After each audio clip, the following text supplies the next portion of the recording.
Coming up on today's Airborne, the FAA targets realtors using UAVs to film properties. Celebrating its 16th year, KidVenture breaks a record in 2014. And the ARSA says FAA repair station rule is like killing a flea with an atom bomb.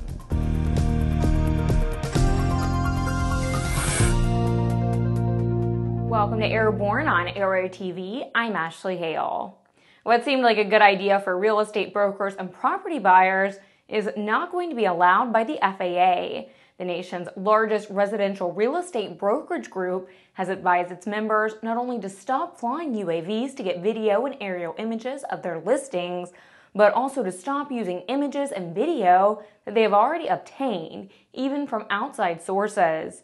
It's reported that the company, NRT, sent out the advisory in light of what its lawyers described as the FAA's aggressive stance regarding the use of drones, specifically for real estate marketing purposes. NRT owns and operates real estate brokerages in 40 of the 100 largest metropolitan areas of the country. It appears that according to the FAA, the old adage of look before you buy does not apply to UAV aerial views. The KidVenture area at EAA AirVenture 2014 celebrated its 16th year with record numbers of attendance and volunteer hours. Numbers were so significant that KidVenture volunteers ran out of project materials and had to dip into next year's materials to keep things running. An estimated 21,000 kids and parents attended KidVenture this year. There were 400 volunteers throughout the week, and it's estimated they put in 15,000 plus hours this year, compared to 12,000 hours last year. Dan Matchcut, KidVenture volunteer chairman, said the KidVenture area offers a variety of hands-on activities, games, and learning opportunities for young ones. Kids also had the opportunity to spend one-on-one time with aviation legends, as well as take photographs and receive autographs from them during the week. According to Majka, FAA Administrator Michael Huerta was blown out of the water by what he saw at KidVenture. You're watching Airborne. We'll be back after these messages with more news and our feature of the day. ADS-B will be mandatory for most aircraft by 2020 in the United States, but you can benefit from ADS-B today with the Bendix King KT-74 Mode S transponder. The KT-74 meets the global mandates for ADS-B out when attached to a suitable WAAS GPS. Over the past 2 decades, no resource has compiled as much expert-valued information about the sport plane world than the Sport Plane Resource Guide. Over 1,500 pages, hundreds of aircraft, dozens of how-tos and directories. All this and more will be coming to the sport aviation world soon with the new, all-electronic and updatable Sport Plane Resource Guide for your iPad, iPhone, Kindle, tablet, PC, or other electronic devices. Get your order in now. www.sportplane.com. Welcome back. If you'd like to suggest a story for Airborne, Aero-TV, our website, or our podcast, drop an email to news-by@aero-news.net. The Aeronautical Repair Station Association is less than enthusiastic about the FAA's changes in repair stations regulations under 14 CFR Part 145 announced last Tuesday. Sarah McLeod, ARSA's executive director, said in a statement, quote, "Besides the expected changes that were based upon the notice of proposed rulemaking, the association is reviewing the more innocuous verbiage added to the final rule without notice or comment," end quote. It appears that in the new regulation, an operator seeking to quit business or sell the repair station business to another person or company must now jump through hoops with the FAA to prove that they are not leaving the business for fear of violations. ARSA says to be forced to await acceptance of a valid surrender unnecessarily burdens the industry and the government. It's analogous to killing a flea with an atomic bomb.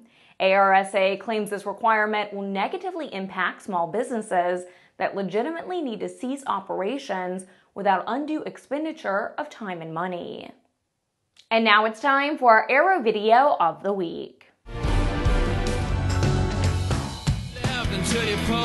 final liftoff of Atlanta. Sit back, relax, and spend a beautiful day with a restored Piper Pacer known as AquaPacer. This beautiful trip just has to go on your bucket list. Search AquaPacer on YouTube. Textron Aviation continues to identify best practices between Beechcraft Corporation and Cessna Aircraft Company since the integration of both companies began in March. As a result of that initiative, Beechcraft Corporation announced at the Latin American Business Aviation Conference and Exhibition that it will be offering ProAdvantage product support programs to the global Beechcraft King Air turboprop fleet. Brad Thress, Senior Vice President of Customer Service, said, quote, "The Cessna support programs under the ProAdvantage umbrella have become the standard in our industry, and extending those services to our Beechcraft products is another example of the customer benefits that flow from the combined strength under Textron Aviation," end quote. ProAdvantage is a legacy support solution previously exclusively available for Cessna Citation customers, comprised of a number of programs providing lifecycle maintenance and spare part support for aircraft airframes and avionics, engines, and when applicable, auxiliary power units. You're watching Airborne. We'll be back with more news. Since the early days of powered flight, pilots have struggled with landing in crosswinds. In fact, crosswinds and wind gusts cause more landing accidents than fog, thunderstorms, and icing combined. That's where the Redbird X-Wind SE comes in. By placing pilots in gusty crosswind conditions for extended periods of time, the X-Wind SE gives instructors all the time they need to teach the pilot the proper techniques for landing in crosswind conditions. For more information on Redbird X-Wind SE and Redbird's entire line of flight training devices, visit www.redbirdflightsimulation.com. Welcome back. When your manned space program has only one astronaut, it's a pretty devastating blow when the astronaut decides to pursue other career opportunities. And that's just what happened last week in South Korea. It's reported that Yi So-yeon said in a letter she was stepping down for personal reasons. Yi was selected from among 36,000 applicants to be the first Korean astronaut, and the government shelled out $20 million to Russia for her seat aboard a Soyuz spacecraft to the ISS in April 2008. She spent 11 days on the space station. Since returning to Earth, Yi has participated in programs designed to inspire students. She also returned to school herself, enrolling in the University of California's Berkeley's Haas School of Business in 2010, where she began working on an MBA. We'll keep you posted if we see anything interesting in the Help Wanted ads. The general aviation industry in the United States appears to be entering a new diesel evolution phase. In just the past month, aircraft and engine manufacturers like Cessna, Continental Motors, American Champion Aircraft, Lycoming, and Delta Hawk engines have announced new diesels for general aviation aircraft in the U.S. Alan Schaefer, the executive director of the Diesel Technology Forum, said, quote, "Having major aircraft and engine manufacturers like Cessna and Continental Motors make strong commitments to diesel engines is a major step in the future expansion of diesel technology in a new arena," end quote. According to Schaefer, the manufacturers are reporting that new diesel engines have lower fuel consumption, increased range, and better performance at altitude than existing aviation gasoline engines. Couple this with the fact that the industry is also facing an increased scarcity of 100 low-lead avgas, and it makes the diesel technology that much more appealing.